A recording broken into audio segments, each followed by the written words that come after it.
Hey Chicksateers, thanks again for stopping by. If you're new to the channel, my name is Riley and I used to be a Jehovah's Witness. And I am so pleased to bring you another Jucket list update. Finally! Now if you're unfamiliar with this series, my Jucket list is my Jexit bucket list. It's basically a list of things that I want to either experience or achieve that would have been prohibited or frowned upon while I was still a Jehovah's Witness. Each time I check an item off my list, I make a video about it and I upload it to my YouTube channel on this Jucket list playlist, and I'll leave a link to that playlist right up there. So one of the things that has been on my Jucket list for the longest time is to attend a protest about a cause that I'm passionate about. And I'm very pleased to say that I can now happily check that item off my list because I've recently attended a protest. Now, if you've never been a Jehovah's Witness, you're probably unaware that Jehovah's Witnesses do not attend protests. They also don't vote, they don't serve in the military, they don't run for public office or get involved in politics in any way, shape or form. And this is the reason why. In John chapter 18 and verse 36, Jesus says that his kingdom is no part of this world. And Jehovah's Witnesses interpret that scripture to mean that all true Christians should adopt a stance of political neutrality. There are other scriptures that they use to back up this idea, and this is just one of them. But to take this idea even further, Jehovah's Witnesses are encouraged to see themselves as aliens, the foreign kind, not the extraterrestrial kind. But still, I swear I'm not making this up. In fact, I'm going to read you an excerpt from the December 15th, 2012 Watchtower magazine. And this article is entitled, Maintaining Our Position as Temporary Residents. Now, paragraph 6 says, in what sense can Jehovah's Witnesses be called aliens? Yes, Jehovah's Witnesses are law-abiding citizens in over 200 countries. Yet regardless of where they live, they are like aliens. They maintain a position of strict neutrality as regards the political and social issues of the day. Even now, they consider themselves to be citizens of a new world, one of God's making. They rejoice to see their days of temporary residence in an imperfect world system rapidly drawing to a close. And the caption under the picture says, we are not striving to save Satan's world, we are promoting God's new world. Needless to say, I disagree with this stance completely, and for a few reasons. First and foremost, I no longer believe in the coming JW new world. As far as I'm concerned, this world is the only one we have. It's the only one we're likely to ever have. So as long as we are here, it's our responsibility to make it as nice a place as possible, environmentally, politically, and socially. Secondly, 109 years is not temporary. That's how long it has been, according to JW doctrine, since the world entered the period of time known as the last days, which is supposed to be the beginning of the end of this world. Seriously, JWs actually believe this. I was once at an assembly and I heard the speaker on the platform use an analogy of a person going on vacation. He said that when you arrive in a foreign country at your accommodation, you don't start redecorating or installing a new washing machine because you know that you're only going to be there temporarily. Your vacation stay will be a short one. But seriously, it just blows my mind how ridiculous and short-sighted this analogy is, because nobody goes on vacation for 109 years. Just think about it. If you had the means or circumstances to rent a hotel room or an Airbnb in a foreign country for the duration of your entire life, would it be unreasonable to make changes to your room to make your stay as comfortable as humanly possible? And could you possibly imagine the hotel or the Airbnb owner objecting to you making those changes, given the fact that they are going to be getting a consistent income from you for the next 70 or 80 years. Honestly, JW analogies are just so ridiculous and falsely equivalent. I'm considering doing a whole video series just on debunking them. But I digress. Let's get back to the topic of the protest that I attended. So, I recently attended the hashtag AllReligionsMust London 2023 protest. It was at the Jehovah's Witness convention held at the London Excel Centre on the 26th of August 2023. The aim of the protest was to raise awareness about the human rights abuses committed by the JW religion, mostly around the subject of shunning. It's actually a human right in most UN member countries for people to have the freedom to practice, leave, or change their religion without repercussions. And as we all know, it is impossible to formally and officially leave the Jehovah's Witness religion without paying a heavy personal price, namely the loss of family, friends, and your entire social support system. Any Jehovah's Witness or ex-Jehovah's Witness, myself included, can attest to how deeply traumatic the experience of being shunned is. So for obvious reasons, this cause is one that is extremely close to my heart, so it was a fitting cause for my very first protest. And this is how it went. I know I look like I've only just woken up, and that's because I have. Yeah, so it is Saturday morning, it's the 26th of August, and today the Jehovah's Witnesses have their regional convention, and I will be attending as a protester. Yes, I'm going to be one of those crazy apostates outside the convention that you were warned about. Oh boy, it's funny how life just goes full circle. To be honest, I'm really nervous about the whole thing. This is way outside of my comfort zone, not the kind of thing that I'm used to doing. I'm not going to be, shouting at anyone or causing a scene or anything. I'll just be trying to draw people to true information. But having said that, I'm still really, really nervous about it. In fact, this convention would have been my local convention. It's the one that I would have gone to if I were a Jehovah's Witness. Or it may have been the one on the previous weekend, I'm not too sure. But no doubt I will see people there that I know. At least people that I recognize. And that absolutely terrifies me. I'm very public with my activism anyway. My face is out there on the internet forever now, because nothing on the internet ever gets deleted. But sitting in front of a camera is very different from being in front of someone face to face. And I am really nervous about it. I still have that residual JW thing where what people think of you really matters. It's not as bad as it was when I was a JW, obviously, or I wouldn't be doing what I'm doing. I wouldn't have a YouTube channel, that's for sure. But I still have that kind of mindset to some degree, which is what's causing me so much anxiety over the whole thing. But I do strongly believe that growth inherently includes discomfort. You can't grow as a person or outgrow your circumstances without being uncomfortable.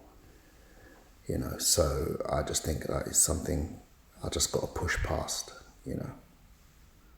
So as awkward and uncomfortable and as anxiety inducing as it feels right now, I do believe it's something I have to do. So I'm going to do it. But first, cornflakes. And we're on our way. And look who's here. Hi. Mrs. Jucket, coming along to support me in my apostasy. How dare you? And we're actually getting the cable car. Look at this. Ooh, look at that. goes a lot faster once you get out of there. Prepared for that. Ooh. Oh, it's so pretty. And that building over there with the white poles forming the triangle shapes, that is where we're going. That is called the London Excel Centre, and that is where Jehovah's Witnesses, in this part of London at least, have their convention every year. Yes. Hey everyone, this is Future Riley speaking to you from the land of editing and production. And I just want to briefly interrupt the video to draw your attention to this gentleman here.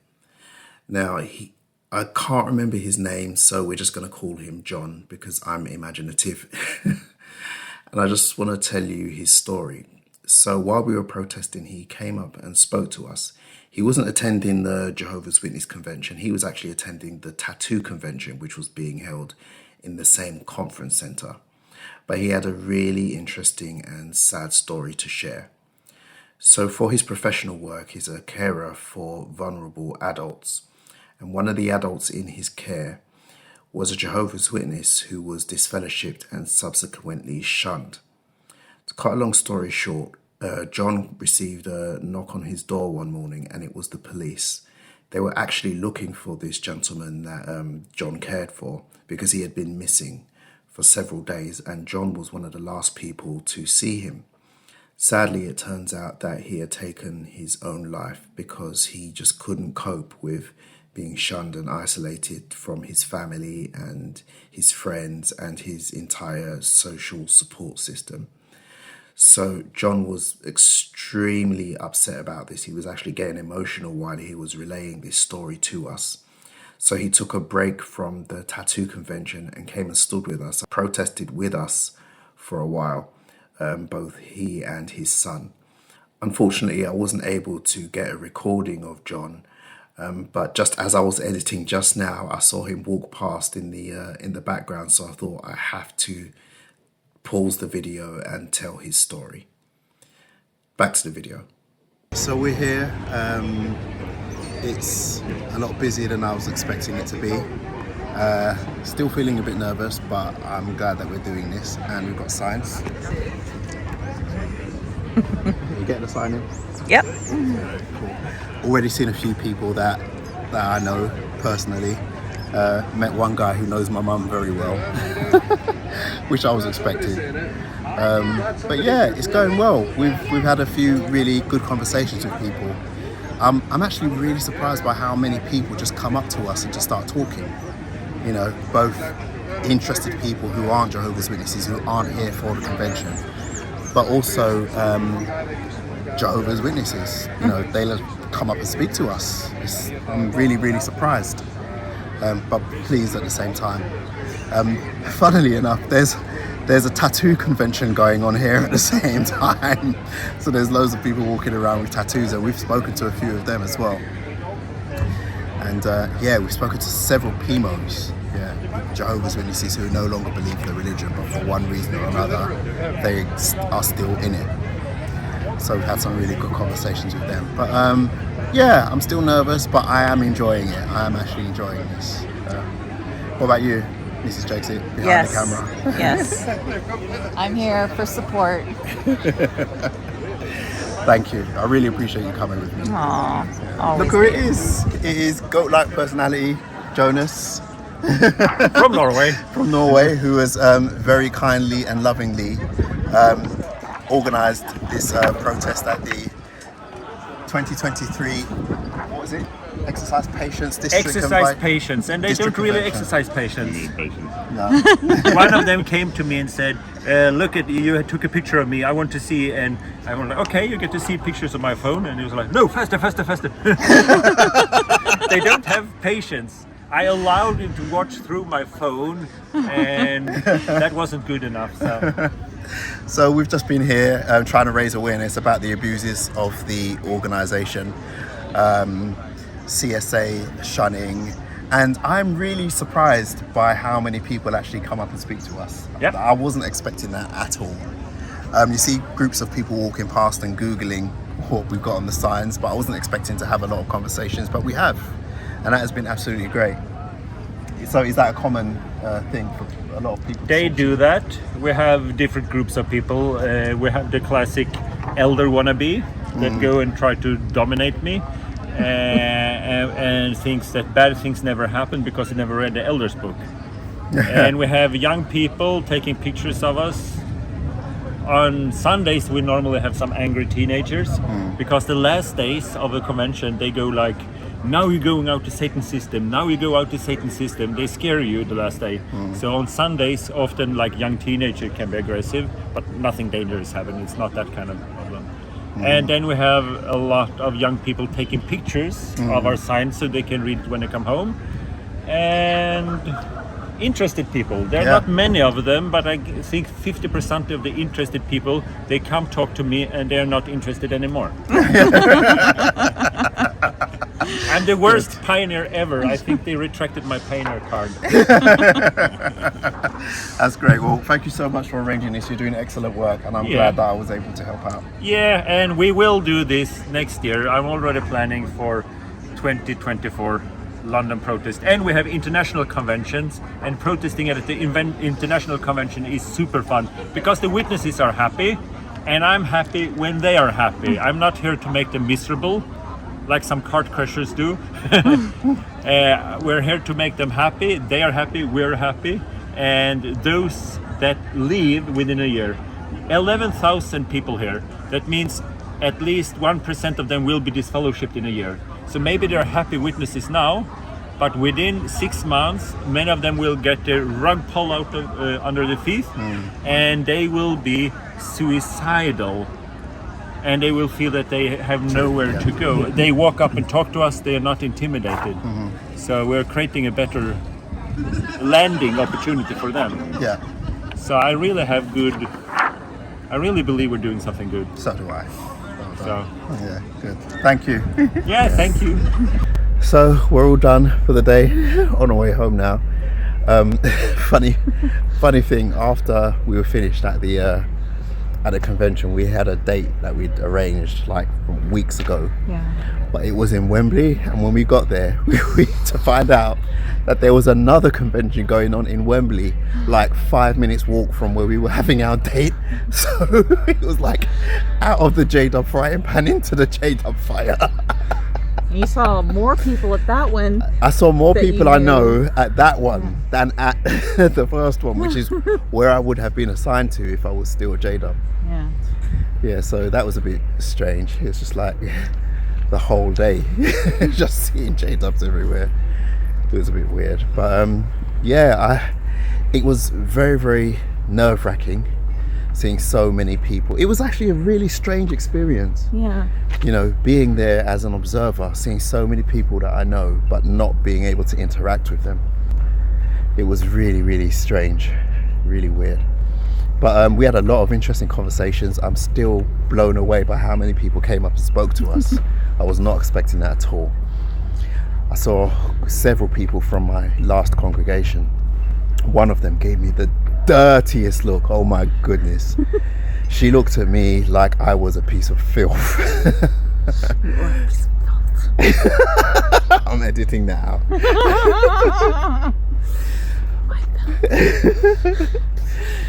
She looked at me as if I was so disgusting. It was, pretty innovative. Yeah. But I saw a couple of old friends. One of them came up and gave me a hug, and we actually spoke for quite some time. I really, really appreciated that. We've been friends since I was in my early teens. So afterwards I sent him a text and told him how much I was appreciated it and how grateful I was. And he was like, no worries, we're all supposed to love each other. And I thought, that was good. That made it a lot easier because I was so nervous. Yeah. I'm very nervous. I'm proud of you. Oh, thank you, baby. And thank you so much for coming and supporting me. Welcome. Thank Always. you. I really hope that you enjoyed watching the clips from that protest. And I want to take a moment to sincerely thank Jonas from the Goatlike personality channel for arranging this protest, which is just one of many that are occurring all over the world. Jonas has dedicated a huge amount of time, energy, effort and resources to arrange these protests, which are international and which he also attends in person. If you're able to support his work in any way whatsoever, please do so because he's doing a fantastic job. If all you can do is subscribe to his channel, watch, like, and comment on his videos, that would be a great help. Please check the description down below of this video for links to how you can support Jonas and what he's doing. And just before I go, I want to give you some information about another protest which is taking place very soon. Hey Jexiteers, thanks again for stopping by.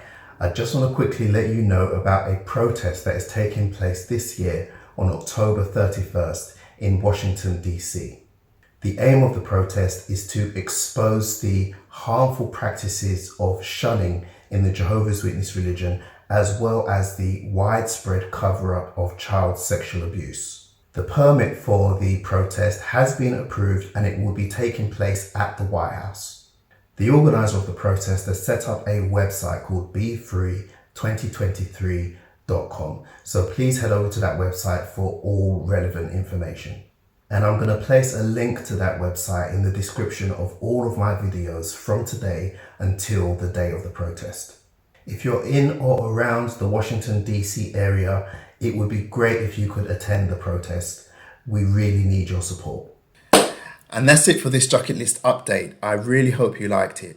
If you haven't already done so, please like the video and subscribe to the channel with notifications so that you're alerted whenever I post new content.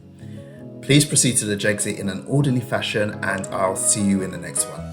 Thank you so much for watching to the very end of the video. If you haven't already done so, please like, leave a comment and subscribe to the channel. If you like my work and want to help me continue doing it, please support me on Patreon at patreon.com/Jexit_2020. And with that, I'd like to sincerely thank these very special patrons who make these videos possible.